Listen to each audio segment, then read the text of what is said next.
उद्यापासून राज्यात 12वीची परीक्षा आहे। परीक्षा केंद्रावर आता सीसीटीव्हीचा वॉच असणार आहे। परीक्षा केंद्रावर गैरप्रकार आढळल्यास केंद्र कायमस्वरूपी बंद होणार अशी माहिती सध्या मिळते आहे। परीक्षा केंद्रांवर आता ड्रोन कॅमेऱ्याची सुद्धा नजर असेल।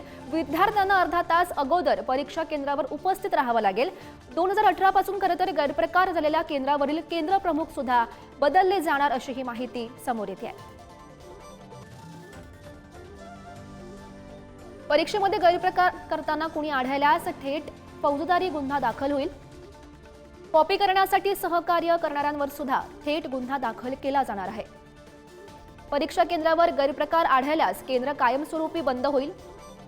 कॉपीमुक्त परीक्षेसाठी आपण नियमावली पाहतोय। संवेदनशील केंद्रावर ड्रोन कॅमेऱ्याची सुद्धा नजर असेल।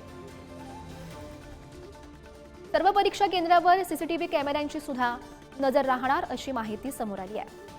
मोबाईल ॲपच्या माध्यमातून परीक्षा केंद्रावर सुद्धा विशेष वॉच असेल। प्रवेशपत्र विसरलेल्या विद्यार्थ्याला हमीपत्र लिहून परीक्षा आता देता येईल। विद्यार्थ्याला परीक्षेला कोणत्याही वेशभूषेत येता येणार आहे। परीक्षा केंद्राचं पथकामार्फत वेबकास्टिंग मॉनिटरिंग सुद्धा केलं जाईल।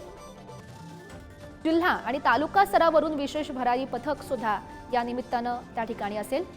परीक्षा केंद्रावरील बैठे पथकांचे सुद्धा 2 स्तर या ठिकाणी असतील।